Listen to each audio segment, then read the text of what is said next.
Hello students. Hello sir. இங்க ஒரு பெரிய கணக்கு இருக்குது.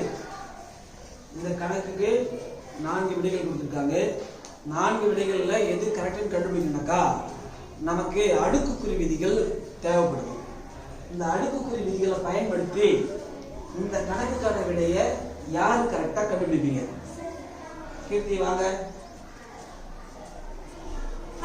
இந்த கணக்கு போடணும்னா நமக்கு அடுக்குக்குறி விதிகள் தெரிஞ்சிருக்கணும். இந்த கணக்கு நான் அடுக்குக்குறி விதிகள் பற்றி போட போறேன். ஃபர்ஸ்ட் இத பாக்குறேன். இத பார்த்த உடனே எனக்கு என்ன ஃபார்முலா ஞாபகம் வருதுன்னா a power m by a power n equal to a power m minus n. இந்த ஃபார்முலா படி இத நான் மாத்த போறேன். மாத்தனா -3 power 5 minus 2 பிளஸ் இருக்கு பிளஸ் அப்படியே போட்டுக்கலாம். நெக்ஸ்ட் இத பார்க்கறேன். இதுவும் இந்த ஃபார்முலா படி தான் இருக்கு. இந்த ஃபார்முலா படி இதை மாத்திக்கிறேன். -7 பவர் 100 minus 98 மைனஸ் இருக்கு மைனஸ் போட்டுக்கலாம். நெக்ஸ்ட் இத பார்க்கறேன். இது வந்து a power m whole power n equal to a power m into n. அந்த ஃபார்முலா படி இருக்கு. இந்த ஃபார்முலா படி இத மாத்த போறேன்.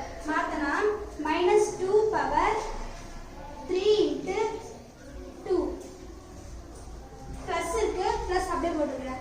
இப்போ இது இந்த ஃபார்முலா இது படி என்ன ஃபார்முலா இருக்குன்னா a power 0 equal to 1. நமக்கு ஒரு நம்பர் கொடுத்துட்டா அந்த நம்பர் மேல அடுக்கு வந்து 0 இருந்துச்சுன்னா அதுக்கு ஆன்சர் 1 இந்த விதிக்கு வருது. அதே மாதிரி இதுக்கு ஆன்சர் 1 போட்டுக்கலாம். -3 அப்படியே போட்டுக்கலாம்.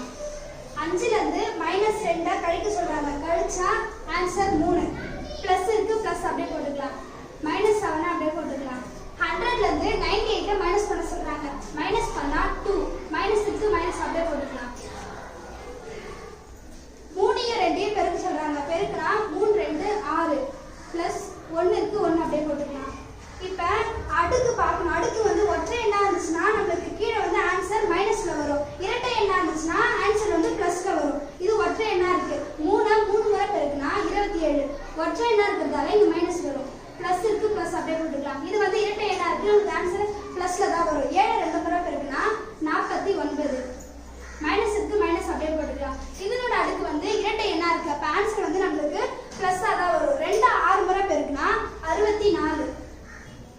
பிளஸ் இருக்கு பிளஸ் அப்படியே போட்டுக்கலாம். 1 அப்படியே போட்டுக்கலாம். இப்போ மைனஸ் மைனஸ் 1 சேர்த்து கூட்ட போறேன். -27யும் -64யும் கூட்டினா -91.